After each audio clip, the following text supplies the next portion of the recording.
We have Mayor John Henry and City Council met last night. We did, yes. So let's get into that. What's City Council working on right now? Lots of exciting things as usual. Byron did get us. I know one of the big topics out there that I talk a lot about, not necessarily here, but everyone else wants to talk to me about, 20th Street. Yeah. So it did get off to a little bit of a slow start, but not terribly slow. But I know they're doing the sewer upgrades. That's what is taking place now. They're getting it a little bigger so that they can take on more. We'll just leave it there. So help out a lot of those a lot of those neighborhoods going up.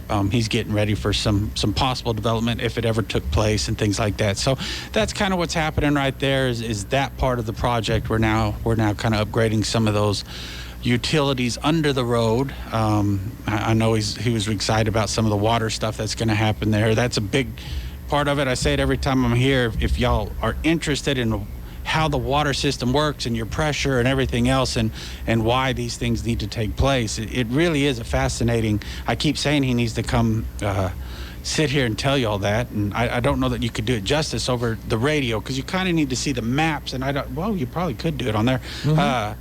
To kind of go through it, it really is pretty interesting as to why all these things are so important to the growth of Artesia and to the current residents to make sure y'all's pressures are right. So that's kind of where that project is now. They're doing the underground utilities, working on that. Should be good. I know we've had his department very, very busy. A lot of folks are making comments on J.C. Park, saying how nice it looks and all of that. You know, it was fascinating, and I put it out a few days ago because, you know, I'd come across 13th across the bridge there, and the grass was kind of tall, and I thought, I wonder why we're not mowing yet. And so that night when I went for my run, I usually, run down 5th and then pop out and go all the way to 285, and that side was beautiful. And I thought, and so I said, let's put a post out to say how it takes 3 days to mow J.C. Park. So, if your part isn't mowed, you might look down just a little bit and they're probably moving your direction. So, because we had a few folks call that day saying, hey, it doesn't look great. What's going on? And then when I called Byron, he said, well, it takes 3 complete solid days to do it. And I think that kind of information is really helpful for people because sometimes you forget, it's not happening here. Well, it is. It just hasn't got there yet. So right. We're working hard to try to get those communications out so folks know where we're going and what we're doing. And it seems to be helping quite a bit when people kind of understand how things are working and what's taking place. And I think that's the biggest part. We talked about that last night at the meeting. One of the biggest things that we talk about, we hear about, and we've seen is just communication. Right. As you know, as a radio, communication is key to everything, and just putting it out there to give timelines and updates and trying to keep people aware of situations is really helpful. So, but when I ran J.C. Park last night, now this was last week when the mowing took place, still looked great. One thing I'll say, which I wish I would have stopped and talked to her, but there was a lady walking the other night, walking her dog, and she had one of those little grabber things. I don't know what they're called. Tanya and I bought some, so when we pick up trash, we could use them. Anyway, she's walking her dog, and she's using that grabber and just picking up trash along the path as she goes. And I thought, ever since we talked about it a couple weeks ago, I've seen so many residents out there picking up trash and helping keep it clean, and that's so important. People think, that's the city's job. Well, it is to a certain extent, but we are all the city, and I think that's what we're trying to get across. We want to help. We're active. We're trying to keep things up to date, clean. But it takes the whole city to really buy into that. You're exactly right. In the time that it would take someone to come up on some trash, pull out their phone, take a picture, post it on social media, gripe, complain. In that time, they could have picked up the trash, put it in a trash receptacle, and just gone on. Right. And then they would be contributing to helping the community get everything cleaned up. Speaking of J.C. Park, did the council have any comments or thoughts from the fireworks show? And by that I mean closing the gates and having everybody park in that south parking lot as opposed to just letting people come in and park in J.C. Park and come out to watch the fireworks. Did that ever? No, we didn't have any. And gosh, I always do that, and I don't know why I do that. I was talking about the draw. It takes 3 days to mow the draw. Right. J.C. Park, same type of deal, though. It's a huge park. But no, we sure didn't. We didn't get into that discussion at all. But we need to. I'm interested. In the past, it was kind of required because of the number of cars that came out. And so the recommendation was, let's not have, 800 cars in J.C. Park all trying to leave at the same time. Let's have this nice big parking lot off to the south, and we'll have everybody park there, and we'll be able to manage the access a little bit better. But it seemed like the last couple of years that there's been fireworks, there haven't been as many people coming out to J.C. Park to watch the fireworks. And so I didn't know if anybody on the council had talked to anybody with the police to say, can you kind of give us an idea of the numbers, and do we need to continue doing that, or do we maybe need to go ahead and let people come in and out of the park? Yeah. No, I think that's a great idea. We do need to have a breakdown of the event, see how everything went. How did the cornhole go? So, you're right. We need to catch up on that. Because it may be that's still the best way to do is what they're doing. But then again, it may be, maybe it's the numbers are such that we'll just let everybody come in and park in the park, Yeah. I know a lot of folks, as you said, you can kind of see them. I know the first year Tanya and I lived here, we were right in the middle of it. We want to see it all. But we're those people that are, oh man, I don't want to wait to get out. I just want to. That's right. So we started finding other spots, and I think a lot of people have. Yeah, and so that would be curious. That's a good question, and we'll have to find that out. Maybe hopefully next time I'll have that answer. Yeah. So. Well, it's just curious because all that, but. Other parks and other facilities. So the city's got crews out there trying to do the best they can to keep things mowed and all that good stuff. Yeah, and I keep saying it. I think we've got some big ideas for the real J.C. Park, not the draw anymore. I know there's a lot that we've got to get done out there. A lot of times, I've some questions I'm getting. So Tanya and I'll get the question. We'll hop in the truck and go kind of explore and see what's going on. And bathroom facilities at J.C. Park is obviously talked about quite a bit. We went and looked at those ones right by the tennis courts. Those are open. And then all the other bathrooms are kind of controlled by that league, right? Mm-hmm. So there are some at Little League Park, but when there's Little League, they're in. And same so with the only bathrooms are the ones over by the tennis courts, right? And that's a big park. It's a big park. Now, those are for that walking path and all of that. There was another set that we didn't go pull on that day. And in fact, we talked about it this morning. Go figure.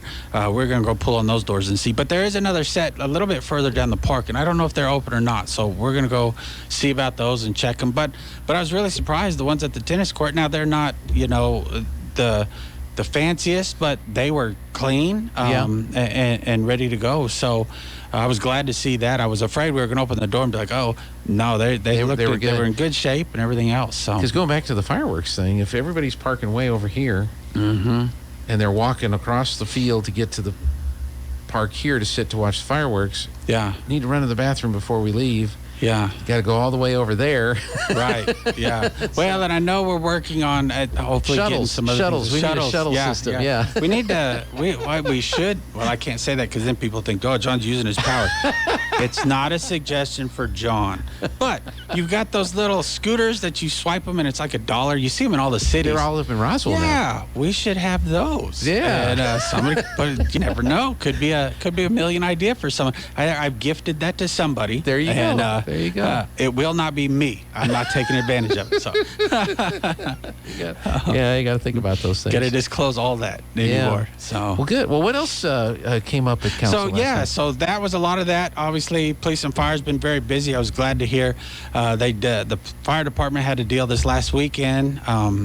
And I think 3 cadets I think we got out of it. So that's good. Trying to shore up that fire department. We were down some numbers in there, and they're slowly building back, which is obviously what we want to see. Same with our police. We talked about that last time, how they had 3 that are going to go to the academy. So, we're getting them, and that's wonderful. It does take time. I mean, to get them trained and get them to where they're fully going, but anything we can get is wonderful, and I'm really glad to see that we are starting to see movement in both those departments. I know that's been a concern for so many for so long, and they're doing a great job over there getting that going.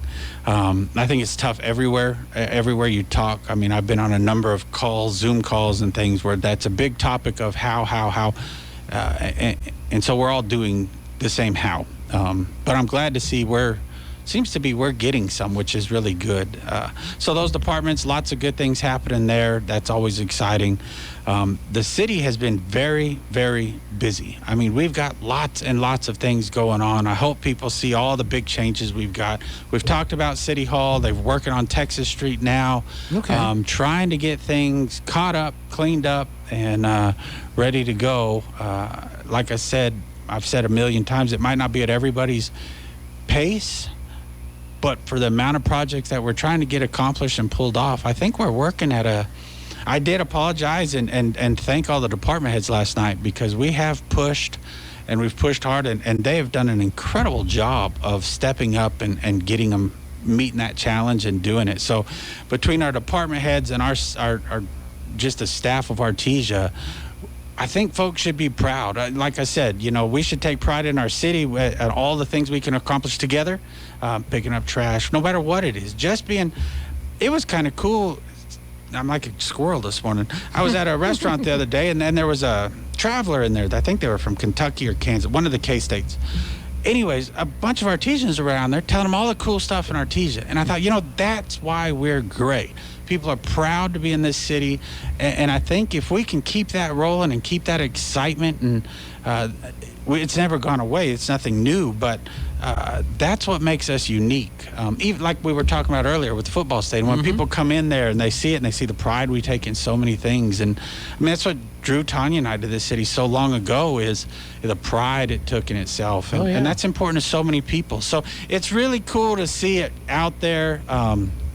I'm probably tuned in a little bit more to it now, because I try to do the same thing even more now when I see someone random and hear it. Try to tell them all the cool, the library we have, and the Peter Hurd mural, and all the amazing things that we take advantage of and don't think about, because we're like, oh, well, that was cool, and then we forget sometimes. And we've got some amazing stuff that we should celebrate and make sure we're having folks actually maybe spend another hour here to go check out and see the statues and how the story it tells, and so many amazing things we've got. How's the revenue picture with the city as far as the gross receipts tax coming back in and meeting your budget, meeting the budget targets? It has stayed really strong, right at about that $2 million. The last couple months have been at a strong $2 million. So that's kind of where they've been for a while. Nothing's going down, thank goodness. Nothing's really gone up. It's kind of been pretty consistent. That's one of those things that we're really focusing in on. I've got some folks in different places really working to put some plans together on how do we grow that, how do we help the citizens grow that. And that's not, I don't want people to take that as I'm adding taxes. We're definitely we don't want to do that at all. We want to add growth, which is how you properly grow your economy, right? So we're working really, really hard on that, and hopefully we'll have some good news to share on that soon, because there's a lot of pieces that hopefully will come together, and then all of a sudden we can really help folks that want to grow. Obviously, hometown entrepreneurs, anything like that we can get going. We're always all for that. Not to say chains aren't welcome. Obviously Popeyes has been very popular. Glad to see it doing well. I haven't got to eat there yet. I was just going to ask if you had the chicken yet. I have not. I've never eaten at a Popeyes.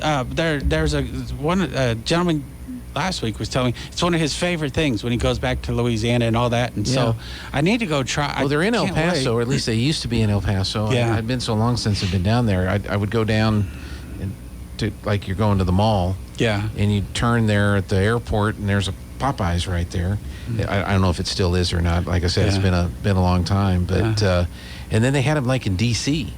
Right. And walk around, and because we couldn't afford to eat in the Ritz-Carlton restaurant, Right. So we would go to McDonald's or Popeyes, and eat at those places because that's what we could afford. Yeah. Even Starbucks was expensive. Right. There. Yeah. But I didn't know, but apparently Popeyes does an incredible amount of shrimp I didn't know that. Yeah, I didn't so either. I guess they have shrimp and chicken are super popular there. Well, I haven't gotten close to the place to know. I haven't either. And that's always funny because you drive by and everybody's in the car. Okay, we're all supposed to be saving the environment, right? Buying electric cars and all this kind of stuff. And you got people that wrapped around the store, back out into the street and up 26th Street, running their cars with their engines running. And I'm like, well, we're saving the environment today. Yeah, that's it. Yeah. Good thing we don't have a tremendous amount of electric because they might have started to power down. And I that know. Been a big problem. I know. So. And then the city could have come to the rescue with some big generators and said, all right, you got your chicken? All right, plug in. We'll give you enough to get home. So remember, when you're waiting for things, how great it is to have that gas engine. Exactly. We're excited you've got it, and we'll fully support that on this side of the state. So. I know it's crazy. Are there any? Now the road project is a big deal. The 20th Street deal. Are there some other major projects that the council's looking at that there are some major projects coming up? Prior to when I was there, some of the money that the state has given us for some projects they put in for. So there'll be a new well coming up. I know Byron's working hard on that. Obviously, we have our new part of our infrastructure park coming up. That'll be a huge infrastructure. Our industrial park, second phase of that's coming up. Byron's been working hard on that. I think we're going out to, it's been bidded. We got a lot of things happening out there. So lots of major, and that's what I'm saying. If folks don't see it right there, there are some major projects that so many of these folks are working on, trying to get moving, trying to get going. And I think they're doing an incredible job with the amount that we've got, putting it all together and keeping it straight. So yeah, that's another industrial park will be another wonderful project because that'll bring in hopefully businesses, and that's the reason you do it, right? To help establish more businesses in the city and help city grow. So. Okay, because is the industrial park kind of capped right now? Yeah, it's pretty full. I mean, if you go drive out there, the industrial park's full. So it'll be nice to have that new addition to where we can bring in more folks and get more things going. Good. Yeah. Well, we've got about 3 minutes left. Is there anything else you'd like to share? Or I'll just continue to talk about all the really cool stuff we've got going on out there. I know the rec program, obviously, we shut down a couple weeks ago for that week. Since we've opened back up, seems like we have no issues. We kind of made it through that, which was really good. They did an incredible job of getting the message out there, cleaning it while they had time. And then since they've been back, we went and walked through last week with them and talked to them, and they've got it's a lot of cool, fun projects going on there. It was really neat when we were walking into the rec center. Tanya and I went up there. I don't know how many kids were right there at the door, but they were in each of those squares. They had chalk, and they were doing their chalk art, and so many of the kids were so excited to explain to us what they were drawing and how they were adding, and so there was a lot of fun activity. They had some kids on the basketball court playing, so the rotation works that way, and it was cool to see all those kids out there, the young adults that are helping them and working out there, and that was fun to see. I was glad to see all the smiles and excitement, glad they were all back and safely back and being able to have fun again. Now, Louis was in the kitchen, right? Yes. No. I don't know where Louis came from, but he did come and talk to us to tell us everything going on. I bet he was in the kitchen. He could have been. So I bet he was. I know that was about the time when they were delivering there, so he might have been. But I don't know where Louis was, but the second we got there, he did see us and came over to visit with us. So okay. I can't. But you don't know where he came from? I don't know where he came from. You'll have to ask Louis. So, and I bet he's got a story. I think he's one of the funniest. I just love talking to Louis. He's got such a great, fun personality. He's a perfect guy for that rec center. And you could tell every kid running by wanted, hey, and we're again, I've said it so many times today, but it just feels great to be in Artesia and walk around and see all the excitement and the folks we have in place that They just do a great job. We're so lucky. So we definitely are. That's for sure. Mayor John Henry, thank you so much for your time today. Absolutely. And I get to talk to Ryder Champion here in about 10 minutes. Oh gosh, tell him we said hello. I haven't talked to Ryder in quite a while. So do you want me to give him your number? No, yeah. I'm just kidding. I think he might have it. He used to call us. So did he now? Yeah. So because he just lived right there by the restaurant, and we got to see him quite a bit, and we don't get to see him as much anymore. No, he's living up in Roswell. But I can't remember the last time I saw him. It hasn't been terribly long ago, but tell him we said hello. I will do for that. Sure. We'll do that. We get to chat with him, and then Aaron Irving, I'm sure, will have a joke or two. He was freaking me out with his bugs yesterday, and he did his radio report the day before. A bug was on his leg. Oh. He felt something on his leg just as he was getting ready to give his report, and he reached down and trapped this bug on his leg and gave the report while this bug was sitting there chewing on his leg. That's pretty amazing stuff. I hate that because then I feel bugs the rest of the day. That's right. All right. Thanks a lot, Mayor. This is sir. KSV.